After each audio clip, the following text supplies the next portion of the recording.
Today we talk about intrauterine insemination, also known as artificial insemination. I'm Dr. Mark Amos, and this is Taco Bout Fertility Tuesday.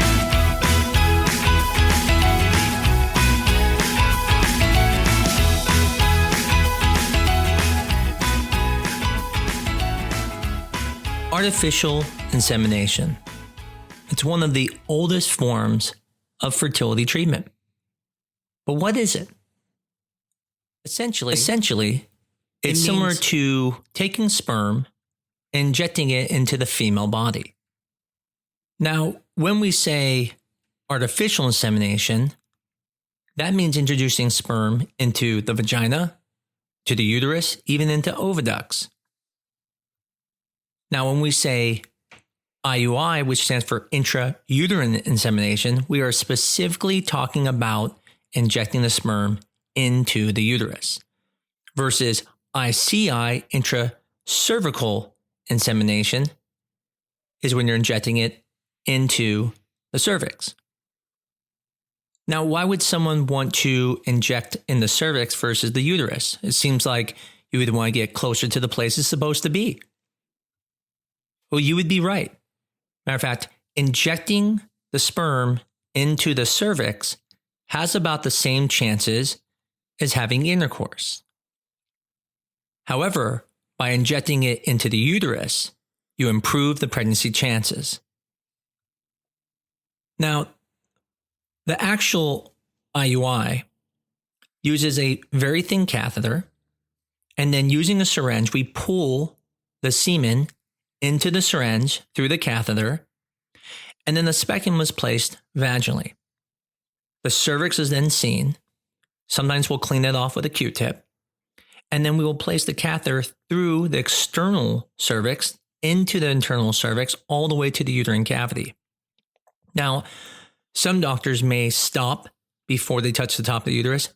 Other doctors will go to the point and touch the top of the uterus. Now, there is a benefit of touching the top of the uterus. One, you know you're at the top. But two, you also cause a little bit of cramping. Now, at first you would think, why would that be good? Why would they want to cause my uterus to cramp?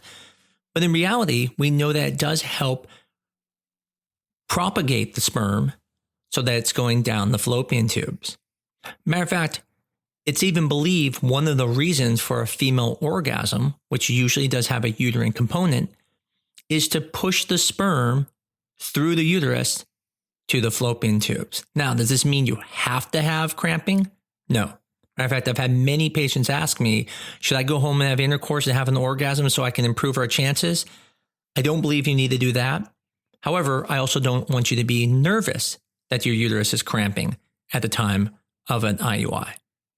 Now, on the other hand, if we were doing IVF, and we were putting an embryo into your uterus and we touch the top of the uterus, that would absolutely lower your chances of getting pregnant. And that's because an embryo is ready to implant. It's usually a blastocyst, and the cells are ready to implant into the uterus. So if I press the top of the uterus, I can cause bleeding, I can cause cramping, and that's going to prevent that embryo from implanting. And if the embryo can't implant, you can't become pregnant. However, with an IUI, you are not even ovulating yet. You may not even ovulate for several hours. So then the embryo is not going to implant for another 5 to 6 days. So even if we cause cramping, nothing's going to happen because you're not ready to implant. It's not going to continue for 5 to 6 more days. Additionally, if you have bleeding, it's concerning. But with an IUI, any bleeding you have is going to be gone before the embryo implants in there. So I would never be nervous if you see a little bleeding. That is quite normal. Now, why do you get a little bit of bleeding? Because you're taking a catheter and pushing it through the outside of the cervix into the uterus. I always tell people, God never intended something to go this direction. It's supposed to only come out the other way. So if we're pushing the catheter through the cervix, we can cause bleeding because it was never intended for a catheter to go through your cervix into the uterus. So the procedure is kind of like a pap smear from the perspective that you will need a speculum, that will need to get to the cervix. But the difference from a pap smear is we're injecting sperm in and we're going to have you lay there then for the next 10 to 15 minutes after we inject it in. Now, sometimes it's a little bit difficult. And that's because the cervix is very circuitous. It's not always a straight shot. And for that reason, sometimes we have to try to curve the catheter or even use devices to help get that catheter to the uterus.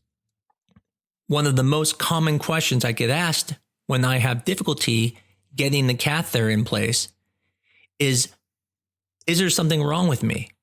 Is this the reason we're not getting pregnant because the sperm can't get in there? And again, I remind people there's a big difference between sperm, which is liquid, which is very similar to blood. So if you can have a period, sperm can get through. But the catheter was never meant to go through the cervix. So it's not uncommon for someone to not have the ability to have a catheter go through there. And sometimes we have to use certain tools that can cause a little bit more discomfort. Overall, I think most women do just fine. I've had many women ask me if it's going to be painful. And I explained to them that few women have any discomfort. Some don't even realize the IUI has been done. So I would tell you, do not be worried about IUIs.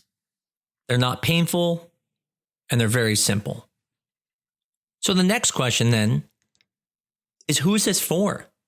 Should everyone do artificial inseminations?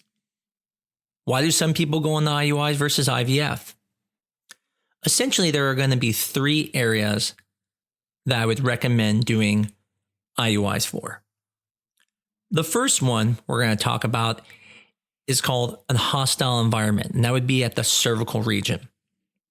And a hostile environment would be the situation where potentially the vaginal environment is causing the sperm to die or somehow preventing the sperm from getting in. And so the thought is when people have unexplained infertility, an IUI would help because you're bypassing the cervix. Now, keep in mind, this is somewhat theoretical. I mean, we don't know who has a hostile vagina and who doesn't. So even if your spouse is yelling at you at times or you feel as hostile, it doesn't mean that she's killing your sperm. The good thing is that an IUI would allow you to bypass her cervix and that way bypass the danger. Now, the next issue would be sperm issues. And this is going to be things that could be wrong with the sperm. Now, commonly what people think is, oh, my count. If my count is low, I'm going to need to do IUIs. Actually, that is almost rarely the cause. You need to have about 20 million total moving sperm to get pregnant naturally. If you are between the 10 and 20 million sperm range, then that's when artificial insemination would be great. But a lot of times, the actual total motile count of sperm is perfect. But yet people still have a low chance of getting pregnant without IUIs. Now, to define total motile count, what that means is if you take all of the sperm that a man ejaculates, and then you find out how many are moving, so let's say it's 50%, then it would be the total motile count. So if you have 100 million sperm and 50% are moving, you have 50 million total motile sperm. Now, when it comes to these other parameters, such as the concentration, the motility, the progressive motility, the volume, these are all factors of sperm that can create an issue. So let's start with each one. So we talked about the count, and that's just the number of sperm you make. So that one's pretty easy. Concentration is how much sperm there is per milliliter of volume. Now, at first it seems, why does that matter? If he has enough sperm, he's a stallion. But in reality, the concentration is actually more important because all the sperm is not getting in. And as every woman knows, it does not all go in. Matter of fact, most of it comes back out. So only the sperm touching the cervix is going to get into the uterus. So if your concentration is low, then essentially you have a low sperm count. It doesn't matter what's in the vagina because only the part touching the cervix is going to get in. Now, who's at risk for having low concentrations? It's going to be guys who ejaculate a large volume because all the sperm a guy makes can fit on the tip of a pen. So all the volume comes from ejaculation, and that comes from the prostatic fluids and the seminal vesicle fluids. Some men make so much ejaculate volume that they dilute their sample and make the concentration extremely low. So if you feel your partner has a large ejaculate volume, then this could be a problem. Now keep in mind, the normal ejaculate is about 2 milliliters, whereas a high volume would be something around 5 milliliters or greater. Now on the flip side, you can have too low volume. Now clearly your concentration may be great with low volume because now you're really concentrating everything into a small amount. What I'm talking about is if the volume is so low, like 1 milliliter or less, we find people have a problem getting pregnant. Now the thought process behind this is that there's such a low amount of volume that the sperm is getting kind of lost in the vaginal folds, which is normal. All women have what are called vaginal fornices. And this is these crevices around the cervix that are like little pockets. So when you have ejaculation, the sperm sits in those pockets and then covers the cervix. But if the volume's too low, it may not be enough to even cover the cervix. So essentially, if you only ejaculate a small drop, there is a good chance you have low volume, and that may prevent you from getting pregnant. And IUIs would be a great treatment option. Now, when it comes to motility, this is kind of a misnomer. So when you hear the word motility, you think, okay, that's how my sperm moves. And that's kind of true because the ones that are moving are motile. But in reality, when you hear about 20%, 40%, 60% motility, it's not saying how well your sperm move. It's actually telling you how many of them are moving. So when you hear that someone has a 30% motility, you think, okay, 30% the speed of normal sperm, that's okay. He'll get there someday. That's a tough looking sperm. But in reality, it means 70% of your sperm is dead. Now, at first you think, well, what's the big deal with that? I mean, some sperm die, I get it. But the problem isn't the dead sperm themselves, it's how the dead sperm interact with a live sperm. If you imagine if you were in a burning building and there was 100 people and 70% of the people said they weren't going to move and you all had to get out one door, you might have some trouble getting out fast because people are in your way. We call this a colligative property. It's not a property of the actual specimen, but of just count. Now, there's nothing in the ejaculate that you would notice to be able to tell if you had good or bad motility. This is something that has to come from a semen analysis. So if motility tells us how many are alive or dead, what tells us how they're moving? Well, we call this progressive motility. Some people may call it grade. And essentially it has 4 numbers, 1, 2, 3, and 4, where 4 is the best swimmers. I tell people this is like Michael Phelps. These are gold Olympians. These are, some of the best swimmers in the world. 3 is going to be your typical college swimmers, great high school swimmers. They're good, but they're not Olympic.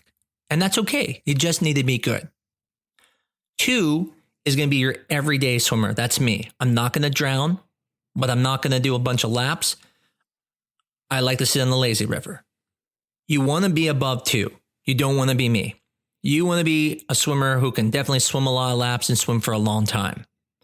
If you're at a 2 or 2.5, that can absolutely affect your chances of getting pregnant. Now, 1's real bad. 1's basically saying they're just twitching or they're just running in circles. So you don't want to be a 1 at all. And if you are a 1, you're probably moving on to IVF. If you're a 2, you can still do IUIs, but the question is, how much sperm do you have? If you have a lower count, the problem is that when they filter the sperm, you're going to lose most of your sperm. And if you don't have a certain amount of sperm at the end, your chances of getting pregnant are low. Now, if you have a lot of sperm, let's say 100 million, and you have poor progressive motility, by the time they get done weeding everything out, you'll still have at least 5 to 10 million sperm, and the motility will be good at that time.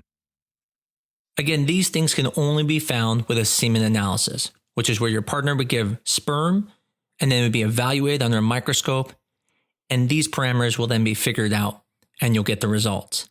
And then using this information, you can realize whether an IUI would be good for you or not. Now, the third area would be if you have no sperm. Now, at first you think, well, of course. But what I mean is your partner can have zero sperm. There could be situations where you need to use donor sperm. And it's not always for couples who don't have a partner. So obviously, if you are without a partner, you can use donor sperm. But sometimes one of the partners has a heritable disease that could cause problems with their kids.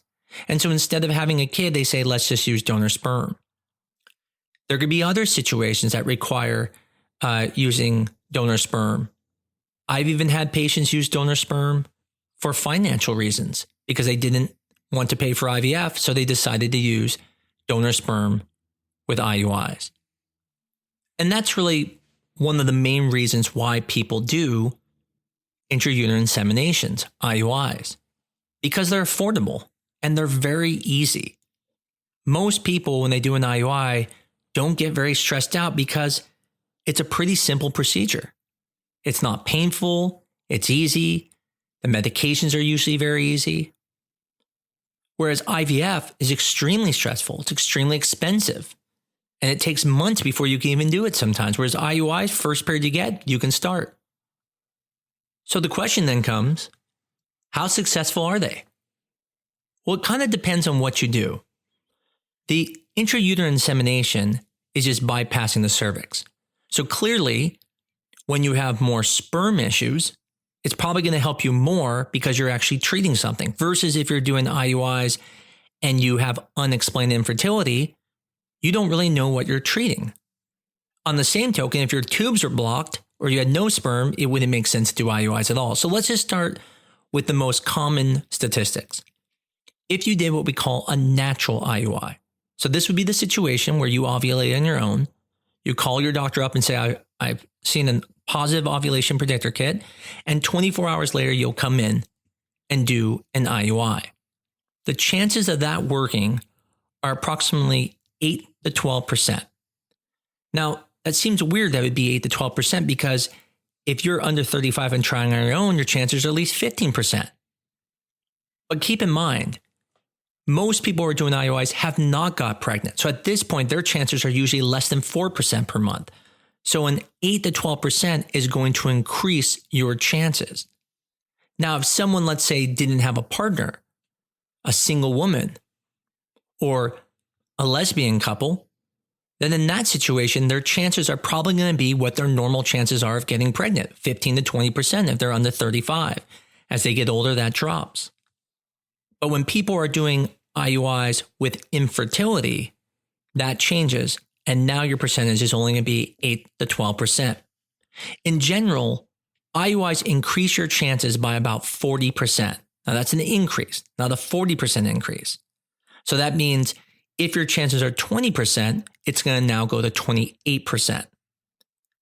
Now, the next category of IUIs, usually people use Clomid or Femara. Now, if you have PCOS, you probably want to use Femara. But if you're using Clomid or Femara, that will usually boost your chances a little bit more and get close to 12 to 15%. Now, again, the IUI is still doing the same thing. You're just increasing the chances because you're making more eggs now. There's also what are called MinStim protocols or injectable therapy. Here, you're even being more aggressive. Now you're making more eggs, sometimes 3 to 4. And in that situation, the chances are closer to 15 to 22% per IUI cycle. Now, again, the IUI chances are still the same, but if you make more eggs and they're more mature, there's a better chance that it's going to work. Now, the next question is, how many of these should you do? Should you do 6 of them? 10 of them? 12 of them? Well, the answer is actually 3. Now, it doesn't mean you can't do more than 3. But what happened is a group out in Massachusetts where fertility is covered pushed everyone to do IUIs because it's cheaper than IVF. And they went back and they looked at this group and said, when were people getting pregnant? Were they getting pregnant on IUI number 8? Because we've seen it before. I've even seen it. But the answer is that if you took everyone who ever got pregnant with IUIs and you looked back at when they got pregnant, what you would find is that 90% of the people got pregnant in the first 3 cycles. That means of all the people who got pregnant, if there was 100 people that got pregnant, 90 people got pregnant in the first 3, and only 10% ever after those first 3. That means that of that 100, only 10 people got pregnant after that 3rd cycle. So what came from that is it let everyone know what we already knew, but now it verified it. That if it doesn't work in the first 3 cycles, it's probably not worth doing. At that point, you should be thinking about further testing or proceeding with something like IVF. So why doesn't everyone do IUIs? Or what's the downside of doing IUIs? Well, first, it's not for everyone. So clearly, if your tubes are blocked, I wouldn't recommend doing IUIs. If your sperm count's too low, I would not recommend doing IUIs. I would even say if you have unexplained infertility and it's been over 3 years of trying, I probably wouldn't do IUIs. But I think one of the most frustrating things about IUIs is that no one knows why they don't work. See, when it works, we think, oh, well, we did the right thing. But when it doesn't work, we really can't tell you why it didn't work because we can't see anything. I mean, in reality, all we're doing is taking the sperm and getting closer to the eggs. We're essentially Match.com. We're just getting everything closer. We're not making any magic happen. We're just setting everything closer. So when it doesn't work, I don't know, did your tube not pick up the egg? Is it possible that the egg never made it to the sperm and got fertilized?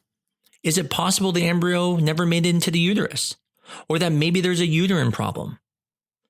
Although it seems pretty simple and you think, yeah, that makes sense. It's weird. When you take sperm and inject it into your uterus and you see all those follicles, in your mind you think, yeah, it's going to work. And when it doesn't, it's so concerning because it doesn't make sense why it wouldn't work. And then when you go to your trusted source, your doctor, they don't know either. And that's the trouble with IUIs. You just don't know why they work and why they don't work. And so for some people, that can be extremely frustrating. The second fear for people with IUIs is if it doesn't work, am I going to waste a bunch of money when I could have just put it towards IVF? And the simple answer to that is yes. That's actually very possible. Matter of fact, I was just talking a minute ago about unexplained infertility.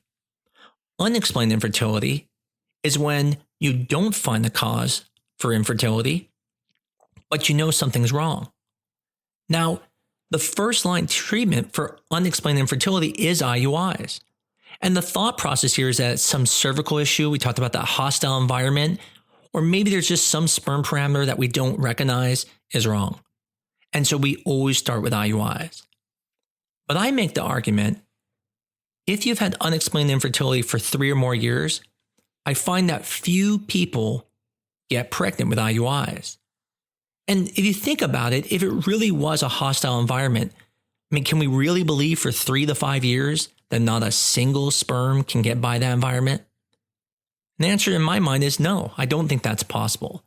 And so I tell people, when it comes to IUIs, if it's unexplained infertility, if it's been over 3 years, it might make more sense to go on to IVF if they're paying everything out of pocket versus taking the risk of doing IUIs and spending a lot of money. Now, if they have coverage, absolutely try IUIs. Why would you not? I mean, what's the worst that happened? You wasted 3 months. That's not a big deal. But if you're paying for everything out of pocket, that's a pretty big expense just to try something. And that's one of the biggest dilemmas of IUIs. See, when you do an IUI cycle, we usually combine it with a thing called ovulation induction, where we're causing your eggs to make 2 or 3, maybe even 4. Now, that's great because it increases your chances, but one of the downsides of that is that you have an increased risk of what we call early ovulation, at least 15 to 25% chance of early ovulation. So with IUIs, unlike IVF, we don't control as many things. And so sometimes why IUIs don't work is because we're not using a lot of the same medications, and we shouldn't, because why would anyone put a lot of money into an IUI? The chances aren't that great. Whereas in IVF, you can use lots of medications to prevent ovulation, to push your eggs harder, and then make more to increase your chances.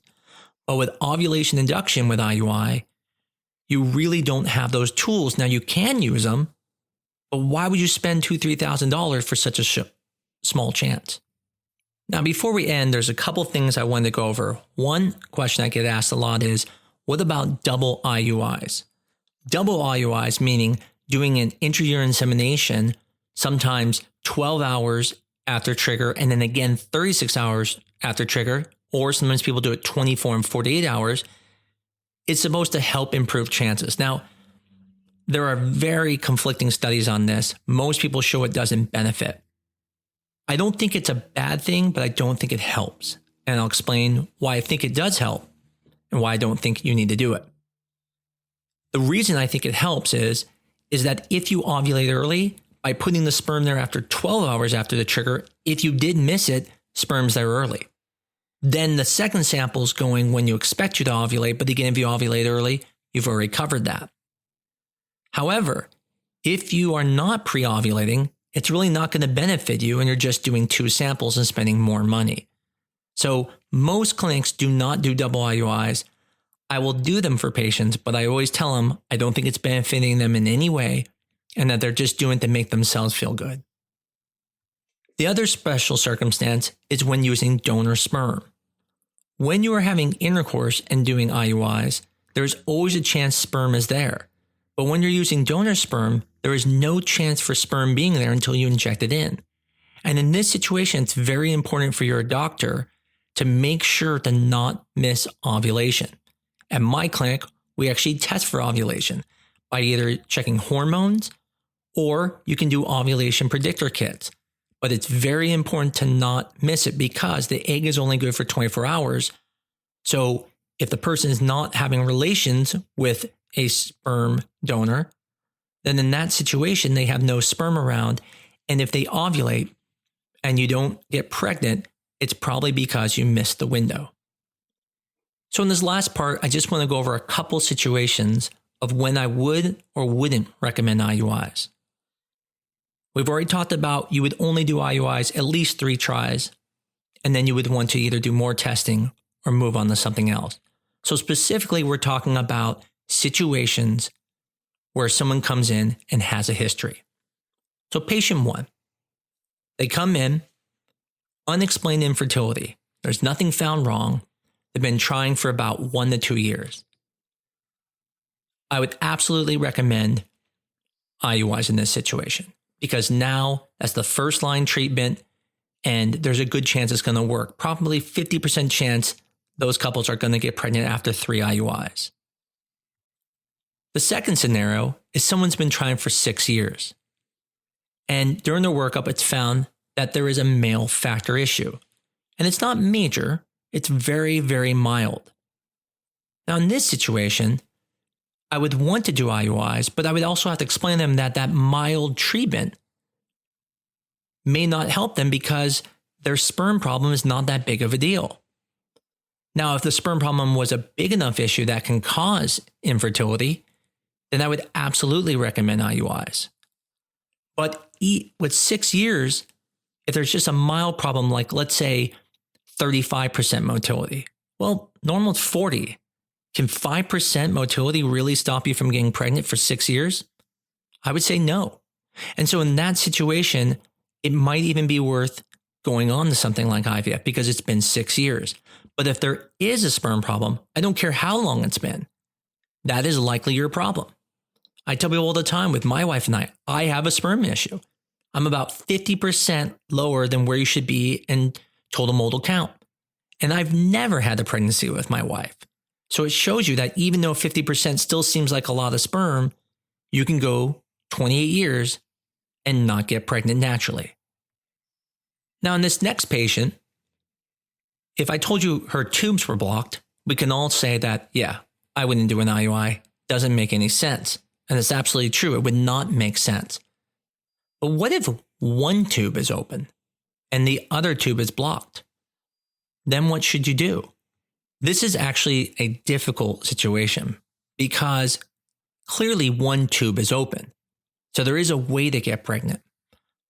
But the problem is, what caused the other tube to get blocked? See, most blockages are going to come from something such as an infection. Now, infection doesn't have to be gonorrhea, chlamydia, it can be other things, but the point is it's from an infection. And most infections would arise through the vagina. That would then get into the uterus, and then would get to the tubes. So the question is, how would it be possible to just get to one tube, where in reality it may be in the other tube, and although it looks open, it still may have some disease on it? If you think about it, it doesn't make sense. It's not like the bacteria is going up the uterus and says, okay, nobody go to the left today. I only want right tube destruction only. Please, no one to the left. They're not that smart. So in reality, any tube that's blocked should always bring up the question, is there a tubal issue there? Now, if this is someone who's been pregnant in the past with a known blocked tube, or it's only been infertility for a short amount of time, it's not unreasonable to do IUIs. But if you've been trying for 3-4 years and you find this, and everything else is normal, again, it may make sense to jump straight to IVF financially if you need to, but it's not unreasonable to try IUIs. Just remember, they may not work in this situation. The last case is the patient who comes in with volume issues. So a guy comes in, great numbers, very low volume. I don't care how many years you've been trying, absolutely start with IUIs. The same situation goes for someone who has a low concentration. Doesn't matter how many years, absolutely start with IUIs. In summary, intrauterine insemination is a great form of treatment that can be used in many ways. Usually used for sperm issues, but can also be used for cervical issues or if you need to use donor sperm. In general, it increases your chances by 40%, but it depends where your original stance was. If you're under 35 and your chances are 20% per month of getting pregnant, now it goes up to 28% with an IUI. If you're 42 and your chances of getting pregnant every month are 16%, then it's only going to go up to 22.4%. This is one of the reasons we don't recommend intrauterine insemination for women who are 45. Their chances of pregnancy of live birth is only 1% per month. So if you do intrauterine inseminations, you're only increasing that up to 1.4% per month, which doesn't make much sense. That would be like buying 2 lottery tickets. It's not going to help your chances much. So when women are more mature, we sometimes don't recommend IUIs because they just have a low chance because the starting chances are already so low. Well, I hope this episode was helpful for people who wanted to learn about intrauterine inseminations and might have been afraid of them. I hope it helps you decide what's best for you, or if you haven't seen a doctor yet, help prepare you then for your fertility visit. Again, I always appreciate everyone who reviews us. I appreciate all the questions people send me. I appreciate all the ideas people send me for these podcasts. I look forward to talking to you again next week for Taco Bout Fertility Tuesday.